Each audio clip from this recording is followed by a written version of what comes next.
Salut à tous et bienvenue sur AVIexpress, votre testeur de produits d'origine chinoise pour le test des écouteurs 100% sans fil X9 Plus de chez Vigorun. Je commence à avoir pas mal de bouteilles dans le test des écouteurs 100% sans fil, il y en a beaucoup en test sur ma chaîne et je vous invite à vous abonner si c'est pas le cas et à aller les regarder. Ceux-là, j'ai voulu absolument les tester parce qu'ils ont une particularité qui les différencie des autres. Ils intègrent à l'intérieur la réduction de bruit active CVC 8.0. Le CVC 6.0, je l'avais déjà testé sur des écouteurs intra avec fil, sur des casques aussi extra. Par contre, je l'ai jamais testé sur des earbuds comme ça, c'est-à-dire sur des écouteurs 100% sans fil. Là, franchement, ça va être une première, donc j'ai hâte de voir leur potentiel. Voilà le package qui est plutôt complet. On a 3 jeux d'oreillettes de remplacement ici, plus celles qui sont déjà sur les écouteurs, le dock de chargement, le guide en anglais, le câble de chargement micro USB, une petite pochette pour les ranger et la boîte en elle-même. Vous allez voir que le dock de chargement mérite vraiment qu'on s'y intéresse. Donc bien sûr, on a les petites LED ici qui indiquent le niveau de chargement de la boîte, les petites rouges qui indiquent que les écouteurs sont en cours de chargement maintenant. Ici, on a le port micro USB de chargement, donc avec le câble qui est fourni. Et quelque chose d'assez particulier à l'avant, on a un port USB qui va vous permettre de recharger votre smartphone. Et recharger son smartphone avec des écouteurs, c'est assez inédit, tout simplement parce qu'à l'intérieur, on a une batterie de 3000 mAh. 3000 mAh, c'est ce qu'on va trouver dans la plupart des smartphones modernes, des smartphones haut de gamme. Donc en gros, vous allez pouvoir faire une charge complète avec vos écouteurs de votre smartphone. C'est quand même assez dingue. On va passer de la théorie à la pratique. J'ai ici mon fidèle OnePlus 6 que je vais relier. Hop.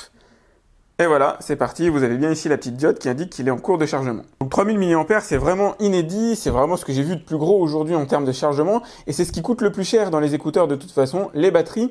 Donc la batterie interne, ici, se charge en environ 1 heure, tout comme les écouteurs d'ailleurs qui se chargent en environ 1 heure, permettent d'écouter de la musique pendant 2 à 3 heures, donc ça, je vais le tester aussi. Normalement, l'appairage est automatique quand je les sors. Voilà, ça y est, c'est déjà fait. Les écouteurs sont ultra classiques dans leur forme et dans leur design, ils sont assez petits, vous avez l'entrée micro ici, et un petit arceau vert là qui malheureusement n'est pas lumineux, j'aurais bien aimé moi qu'il y ait une petite LED à l'arrière qui permette de donner des effets de halo lumineux, ça aurait été vraiment plus sympa je trouve.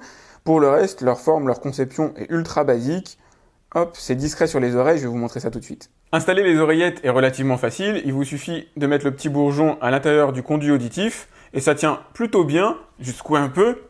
Mais on sent que c'est pas parfait, c'est pas fait à mon avis pour courir. Je vais quand même les tester en extérieur, voir si j'arrive à faire quelques pas avec, mais je pense que la course, ça va pas être leur fort. Alors on va faire le premier appairage ensemble, donc vous allez rester appuyé sur les deux écouteurs ici pour les allumer.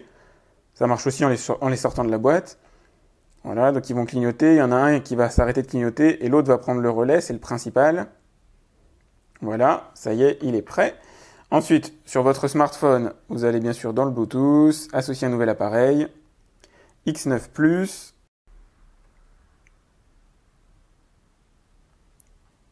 Et voilà, c'est fait, ça arrête de clignoter quand c'est bon. Alors je connais pas vraiment la traduction en français, ce sont des écouteurs qu'on appelle mononeurales, c'est-à-dire qui sont tout à fait capables d'être appairés à deux smartphones différents l'un et l'autre. Vous allez pouvoir appairer celui-là, je sais pas, un Samsung, et celui-là au OnePlus 6. Vous allez pouvoir aussi n'appairer qu'un seul des écouteurs à ce smartphone si vous le souhaitez. Donc c'est un petit peu mieux que le binaural, après à vous de voir si ça a une utilité pour vous ou pas au quotidien.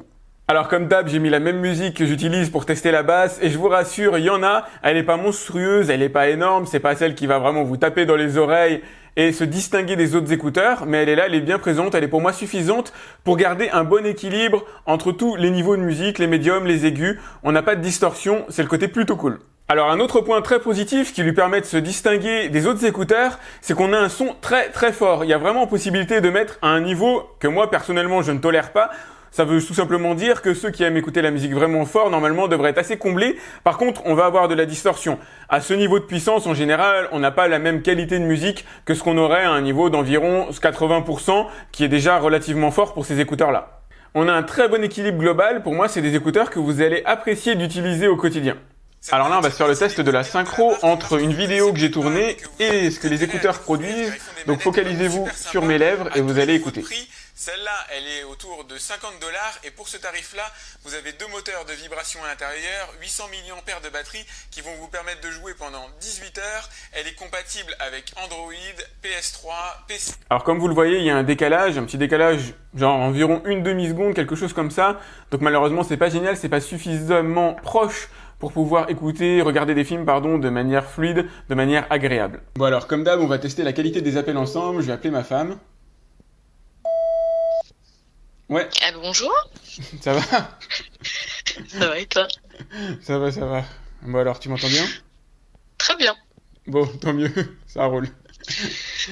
Bon, bah écoute, hein, on va s'arrêter là. Alors, je vous confirme, la qualité des appels est bonne, il n'y a pas de souci. On avait déjà fait un premier test avec ma femme et j'avais laissé mon doigt sur le micro, donc forcément, ça marchait beaucoup moins bien. Mais là, ça roule, moi je l'entends très bien, elle m'entend bien aussi, il n'y a pas de souci. Il y a un bon niveau global, franchement, il n'y a rien à demander de plus. Et vous avez le son dans les deux écouteurs, évidemment. Alors je me suis mis à côté d'un lieu emblématique du bruit parisien notamment, mais qu'on peut trouver aussi ailleurs, pour vous parler de la réduction de bruit active sur ce casque. Donc on a le CBC 8.0 qui est effectivement actif, mais qui ne fait pas des miracles et qui ne permet pas de gommer les bruits aussi bien que des autres casques à fil qui contiennent, vous savez, à l'intérieur une petite carte mère, un petit boîtier qui va permettre le calcul des données de réduction de bruit. Là, ça reste assez léger comme réduction. Pour moi, c'est plus la partie passive de l'écouteur qui provoque la réduction de bruit. J'aurais aimé que ce soit un petit peu plus flagrant, un petit peu plus marqué. Alors, on va récapituler un petit peu les avantages et inconvénients des Vigorun X9+. Donc, on a un dock de chargement absolument cultissime avec une batterie de 3000 mAh à l'intérieur. Ça, c'est quasiment jamais vu. En tout cas, moi, je l'ai jamais vu jusqu'ici. Dock de chargement qui va être capable de recharger un smartphone quasiment au complet. En tout cas, les smartphones, la plupart font entre 3000 et 4000 mAh de batterie.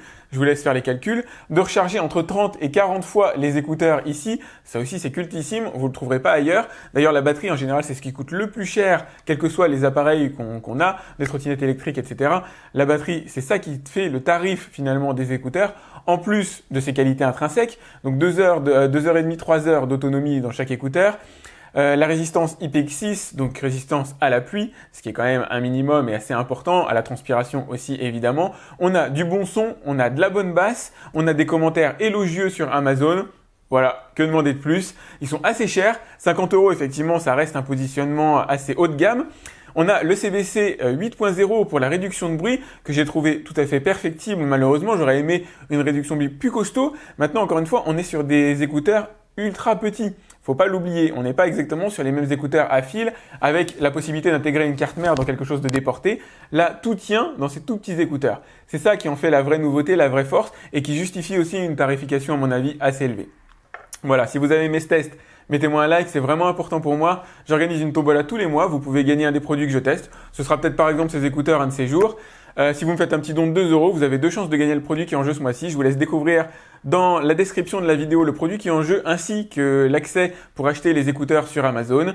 N'hésitez pas à vous abonner si ce n'est pas déjà fait. Et moi je vous dis à très vite pour un autre test de produits d'origine chinoise sur AviExpress.